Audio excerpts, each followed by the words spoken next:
eu vejo esses errinhos bobos tirando a vaga de tanta gente que é óbvio que eu não poderia deixar de vir aqui e dar o meu alerta pra vocês.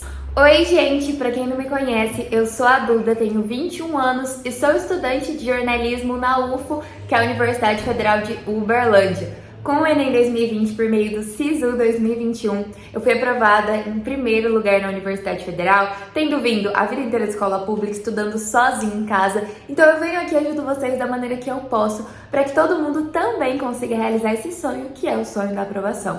Mas vamos lá, gente, esses erros que eu vou listar aqui pra vocês no vídeo de hoje, inclusive um deles acabou custando a minha aprovação. Ah, Duda, mas como assim? Você não acabou de falar que foi aprovada em primeiro lugar na Universidade Federal de Uberlândia, isso e aquilo? Sim. Calma que no decorrer desse vídeo vocês vão entender certinho do que eu tô falando, mas enfim, não cometam esses erros. A primeira coisa que você não pode fazer de jeito nenhum ao estudar pro Enem 2024, e pra surpresa de 0 pessoas nesse canal, adivinha quem fez isso? Fui eu. Então, gente, uma coisa que acabou prejudicando demais no meu ano de estudos pro vestibular, que foi 2020, foi eu não conseguir conciliar bem a teoria e a prática. Ah, Duda, mas como assim? É óbvio que a teoria é importante, que você precisa assistir videoaulas, que você precisa fazer resumos, que você precisa ler sobre aquela matéria que você está estudando e tudo. Sim, toda essa parte é fundamental. Porém, no dia da prova do Enem 2024, o que vocês vão ter que fazer é resolver questões e escrever uma redação. Então assim, você ficar estudando ali teoria e sempre correndo atrás disso, não vai te dar 100% da bagagem que você precisa para conseguir tirar uma boa nota do Enem 2024. Por quê? No Enem você vai precisar colocar o seu conhecimento em prática. Então é bom que você faça isso desde o início dos seus estudos para o vestibular. Saiba dosar teoria e prática. Então, tô estudando aqui um assunto de matemática, acabei de assistir a videoaula. Vai resolver questões, separa um dia na sua semana, pelo menos, para pegar uma prova antiga do Enem e resolver, para escrever redação de treinamento. Normalmente, 2 redações por semana tá ótimo. Então, assim, saiba conciliar desde o início a teoria e a prática nos seus estudos. Porque o que aconteceu comigo foi, eu comecei a estudar e ali eu tava muito engajada em, nossa, vou assistir videoaula, vou fazer resumo, vou revisar depois o que eu precisar. E eu fiquei boiando e demorei meses pra conseguir colocar de fato a prática nos meus estudos. Então, pra pegar aquilo de, eu preciso fazer um simulado por semana, eu tenho que sempre resolver questões, mesmo que hoje seja o dia do meu cronograma, pra focar na teoria, eu preciso colocar ali pelo menos uns 3 exercíciozinhos pra eu responder, pra eu saber que eu tô conseguindo de fato colocar aquele conhecimento na resolução de uma questão. Então assim, eu perdi meses nessa de só focada na teoria e eu demorei muito para começar a levar a prática mais a sério e isso me prejudicou sim. Então incluam a prática desde o começo nos seus estudos para o Enem 2024 e conforme a prova for se aproximando, aí sim, vocês vão aumentando a prática e o certo é ali faltando 2 meses para a prova do Enem, por exemplo, vocês estarem mais focados no estudo prático, então realmente pegar, resolver prova antiga, escrever redação, resolver muitas questões, do que ficar só assistindo videoaula e ali na teoria. Então, conforme forem passando os meses, vão aumentando a frequência que vocês colocam ali o seu conhecimento em prática. Esse segundo erro, ele é o mais grave de todos, que é basicamente você esquecer de cuidar de si mesmo e de cuidar do seu psicológico nesse processo de estudar para o Enem e para os demais vestibulares. Gente, eu sinto que esse é um assunto que não é muito comentado, porque quase sempre quando a gente vê vídeos de o que você precisa fazer para estudar para o Enem 2024, ou então erros que você não pode cometer ao estudar para o Enem, como é o caso desse vídeo aqui, é sempre coisa focada para, você tem que assistir tantas videoaulas, você tem que conseguir estudar tantas matérias por semana, tem que fazer prova antiga, tem que escrever redação. E sim, essa parte é fundamental, sem ela você não consegue ser aprovado no Enem de fato. Mas a gente esquece de outra parte que é muito importante, porque, gente, você pode ter estudado tudo que você precisava, ter corrido atrás o ano todo e se sentir preparado ali no sentido de conhecimento para fazer a prova do Enem. Mas se a sua cabeça não estiver bem, o seu desempenho também não vai ser bom. E a gente precisa falar mais sobre isso. O que acontece é que na maior parte das vezes a gente acaba entrando nesse frenesi de, meu Deus, eu preciso estudar tantas matérias por dia, eu preciso cumprir com o meu cronograma e tá com ele sempre em dia, eu tenho que fazer isso, tenho que fazer aquilo, tenho que estudar isso, e acaba que a gente se perde e esquece um pouco que existem certos limites que não podem ser ultrapassados. No fim do dia, você ainda é só um ser humano. Vai ter dias que você vai acordar e você vai estar zero disposto a estudar e realmente você vai tentar assistir uma videoaula, vai tentar fazer alguma coisa e vai ver que aquilo não tá rendendo e não tá indo pra frente e tudo bem não ser 100% produtivo todo dia, não render 100% todo dia. Gente, quando tá acontecendo isso, vai dormir, acorda no dia seguinte e repõe o que você não conseguiu estudar no dia anterior. Tá tudo bem. Eu acredito que quando a gente começa a estudar para Enem, a gente coloca na nossa cabeça que vai ser uma subida ali reta. Então, por exemplo, você vai aqui, ó, acabou. Cada dia você vai evoluindo um pouquinho mais e tal. Quanto, na verdade, estudar para Enem é como se fosse uma montanha-russa. Tem dia que você tá lá em cima, tem dia que você tá lá embaixo. E mais outros dias que você tá lá embaixo e assim por diante. Então, tá tudo bem você não ser 100% produtivo todo dia, você não sentir que tá evoluindo muito todo dia, isso acontece. Contar pra vocês o que acabou acontecendo comigo, pra ver se ajuda um pouquinho. Gente, isso de reconhecer os seus limites e não ultrapassar eles, era algo que a Maria Eduarda de 18 anos não levava a sério. A Maria Eduarda de 17, 18 anos ali, quando em 2020 eu tava realmente no meu ano de agora eu preciso passar no vestibular, é o meu momento de ser aprovada e tal. E assim, eu ultrapassei os meus limites. Chegou num ponto que eu tava tão sobrecarregada, porque eu tava no terceiro ano do ensino médio, eu fazia escola técnica, eu estudava no METEC, que é a Escola Técnica do Estado de São Paulo, então eu fazia o ensino médio junto com o técnico em administração. E como era o meu último ano, eu estava entregando o meu TCC de ADM, inclusive. E aí começou a pandemia e os estudos pro vestibular, eu tinha só aquele ano para conseguir ser aprovada numa universidade pública, para realizar o meu sonho de estudar numa universidade pública.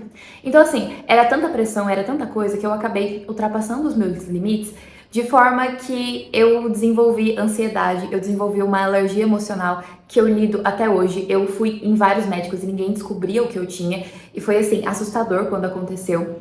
Então, vários dos problemas de saúde que eu desenvolvi por conta de não respeitar os meus limites na época do vestibular, eu lido até hoje. Outra coisa que aconteceu foi, simplesmente no meio ali do meu ano de estudos, chegou um momento que eu não conseguia estudar mais, que eu não conseguia, por exemplo, abrir o meu computador e assistir uma videoaula, eu não conseguia pegar um livro para ler, eu fiquei totalmente travada. Porque, mais uma vez, ultrapassei os meus limites. Então, assim, eu fiquei quase um mês e meio, sem conseguir estudar nada, totalmente parada e estagnada. E todos os dias eu pensava que aquilo estava custando a minha aprovação.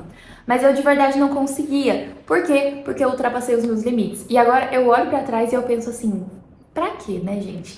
Não tinha necessidade, eu poderia ter seguido ali no meu ritmo, não ter me sobrecarregado tanto, e aí eu ia ter esse mês aí que eu acabei perdendo, porque, né, eu não consegui estudar, e eu poderia ter aproveitado esse mês e estudado ali num ritmo tranquilo e tal. Mas a verdade é que quando a gente entra nesse frenesi de eu preciso passar no Enem, eu preciso passar em tal vestibular, e eu tenho esse ano para entrar na faculdade, a gente acaba esquecendo de umas coisas que são muito básicas, sabe? Que a Maria Eduarda de hoje, olhando pra trás, realmente olha e pensa, caramba, por que que eu me coloquei nessa situação? Por que que eu fiz isso comigo mesma? Mas naquela época, pra mim era assim, não, eu preciso me superar todo dia e eu tenho que aumentar o meu número de acertos em tal matéria, porque se eu não conseguir aprender isso, eu não vou ser aprovada e tudo vai dar errado e a minha vida vai acabar. E eu realmente pensava dessa forma naquela época. Então, assim, tem certos limites que não podem ser cruzados. Tomem muito cuidado com a saúde mental de vocês. Lembrem de cuidar de vocês nesse processo.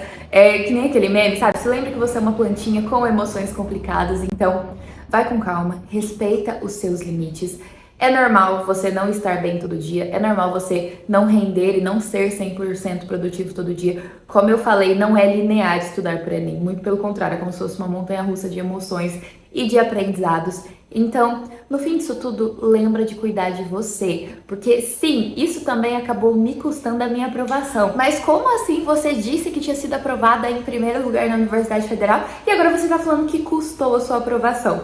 Gente, graças a Deus eu consegui passar na UFO em primeiro lugar pelo Enem. Hoje em dia sou muito feliz com a minha decisão, sou muito grata por estar na UFO e eu percebo que realmente era aqui que eu deveria estar. Graças a Deus as coisas deram certo, fui aprovada em primeiro lugar, é um orgulhinho assim da minha vida. Mas o que acontece? Quem é mais das antigas aqui do canal já sabe, mas caso você tenha chegado recentemente, o meu sonho, desde os 13 anos de idade, porque eu li um livro e coloquei isso na minha cabeça, era cursar jornalismo na USP. E eu achava que aquele era o meu futuro, que não tinha outras opções pra mim. O meu sonho era jornalismo na USP e era só aquilo que valia. Então, no meu terceiro ano de ensino médio, eu prestei o Enem, mas eu também prestei a Tríade Paulista, que é o vestibular da USP, da Unicamp e da Unesp. E assim, os meus dois principais focos ali estavam sendo a FUVEST, que é o vestibular para passar na USP, e o Enem também, porque eu sabia que as matérias do Enem elas eram meio gerais e que iam me ajudar em todos os vestibulares ali que eu tava prestando. Então, gente, o meu foco foi a FUVEST, estudei pra caramba pra FUVEST, li os livros que precisava. Chegou no dia de fazer a prova da USP, eu tava tão nervosa, a minha ansiedade acabou saindo de controle e eu passei mal. Passar mal do tipo falta de ar, cabeça girando, tontura. E realmente, naquele momento, foi me batendo um desespero. E nisso eu tava no meio da sala, tá? Todo mundo ali fazendo a prova bonitinho. E eu, assim, olhando pro relógio, passando mal, pensando no que eu fazia, se eu saía correndo pro banheiro, se eu ficava ali e tentava continuar a prova. Acabou que eu fui uma das últimas a entregar, tive que chutar um monte de questões, porque eu fiquei realmente um tempo bom ali da prova passando mal, sem conseguir fazer, sem conseguir me concentrar. E o resultado foi que eu não passei nem para a segunda fase do vestibular da FUVEST. E, gente, a USP era o meu sonho há anos, então aquilo foi um baque muito grande. Aí chegou o Enem. Como ainda não tinha saído o resultado da FUVEST nesse meio tempo e tal, e eu achava que a FUVEST era ali o que ia dar certo e era o meu principal foco, mesmo apesar dos apesares, eu ainda tava com fé na FUVEST, eu fui fazer o Enem mais tranquila na medida do possível, porque eu sempre ficava nervosa em todo vestibular. Mas eu fui fazer o Enem pensando, o Enem vai ser mais uma válvula de escape, porque o meu foco tá ali, então eu vou fazer a prova do Enem, vou dar tudo de mim, ótimo. O que acontece no Enem, que eu tava um pouco menos nervosa, fui aprovada em primeiro lugar na Universidade Federal, enquanto na FUVEST não passei nem para a segunda fase. Você consegue perceber o quanto que o nosso bem-estar mental ali acaba influenciando demais no nosso desempenho acadêmico? Então, por essas e outras, não esqueça que você é só um ser humano e não esqueça de cuidar de você nesse processo, senão vai acabar acontecendo o que aconteceu comigo. E eu não quero que isso aconteça com vocês de maneira nenhuma. Acredito que o recado principal é realmente esse. Se cuidem e vocês podem contar comigo pra tudo nessa jornada com o Enem e os vestibulares. A gente vai ter muito vídeo aqui no canal pra ajudar vocês. Depois também em como usar a nota do Enem. Então, caso você ainda não seja inscrito, já se inscreva e ative o sininho pra ter certeza que não vai perder nenhum desses conteúdos. Tá aqui o meu arroba das outras redes sociais. Tô sempre interagindo com vocês lá no Instagram e a gente tem conteúdo exclusivo de Enem também no TikTok, então não deixe de me seguir por lá. Se esse vídeo te ajudou, não esquece de deixar o seu like, que ajuda demais ao YouTube entender que esse é um bom conteúdo e entregar ele para mais pessoas. A gente tem aqui no canal também os apoiadores, que têm acesso a conteúdos exclusivos, eu consigo acompanhar e ajudar os apoiadores bem mais de perto. Muito obrigada mais uma vez para você que assistiu até aqui. Um beijo e até o próximo vídeo.